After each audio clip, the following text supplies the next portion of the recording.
పిఠాపురంలో ఇద్దరు నేతల మధ్య పర్సనల్ పంచాయతీ నడుస్తోంది. మాజీ ఎమ్మెల్యే పెండం దొరబాబు మట్టి మాఫియా డాన్ అంటూ ఆయనపై టీడీపీ నేత వర్మ మండిపడ్డారు. మట్టి తవ్వుకునేందుకు చేసిన స్కాముల నుంచి తప్పించుకునేందుకు దొరబాబు జనసేనలో చేరారంటూ వర్మ తీవ్ర విమర్శలు చేశారు. వ్యక్తిగత ప్రయోజనాల కోసం వర్మ వివాదాలు సృష్టిస్తున్నారని కౌంటర్ ఇచ్చారు పెండం దొరబాబు.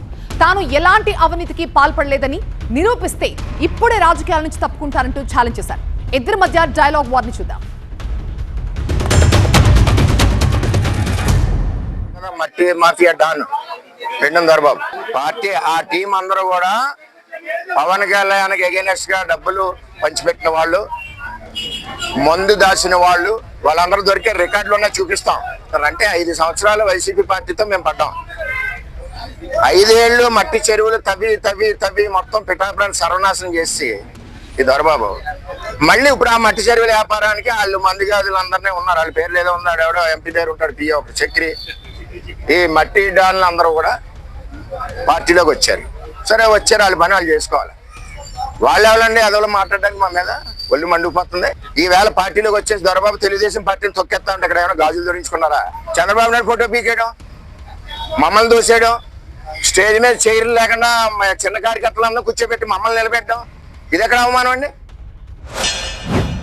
ఈవేళ పవన్ కళ్యాణ్ గారు ఫోటో పెడితే దాన్ని కూడా వక్రీకరించి ఫోటోలు చించే పరిస్థితికి, నీచ స్థితికి ఎందుకు రావాలి? వ్యక్తిగత ప్రయోజనాల కోసం, సొంత లాభాపేక్ష కోసం ఈరోజు కూటమి ప్రభుత్వంలో అడ్డు పెట్టుకుని ఆయన చేస్తున్నటువంటి విధానం ఇది తప్పుడు విధానంగా నేను తెలియజేస్తా ఉన్నా. ఇది పద్ధత అనే అడుగుతా ఉన్నా. నేను ఇక్కడ ఛాలెంజ్ చేసి చెప్తున్నాను, నేను ఎప్పుడు ఏ స్కాముల్లోని లేను. ఎవరి దగ్గర రాయిగనయ్య పైసా ఆశించి రాజకీయాలు చేయలేదు.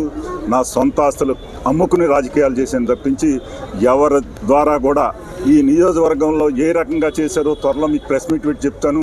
ఎవరు ఏం చేశారు, ఏ రకంగా నియోజకవర్గాన్ని దోసుకుపోయారనే దానికి త్వరలో దాన్ని కూడా నేను ప్రెస్ మీట్ పెడతాను. ఎక్కడైనా సరే ఈ పిఠాపురం నియోజకవర్గంలో ఏ ఒక్క మనిషి దగ్గరైనా సరే ₹1 ఆశించానని చెప్తే నేను రాజకీయం సన్యాసం, ఆల్రెడీ రాజకీయం నాకు ఇంట్రెస్ట్ లేకపోయినా ఓన్లీ పవన్ కళ్యాణ్ గారికి చేయడం కోసమే నేను స్థానిక సంస్థలో ఎలక్షన్ చేసి పెడతాను. ఆయనకి రేపు జనరల్ ఎలక్షన్లో ఆయన నామినేషన్ ఇస్తే చాలు ఈ నియోజకవర్గంలో ఆయనకు అత్యధిక మెజార్టీతో నెగ్గించడానికి నేను ముందుంటాను.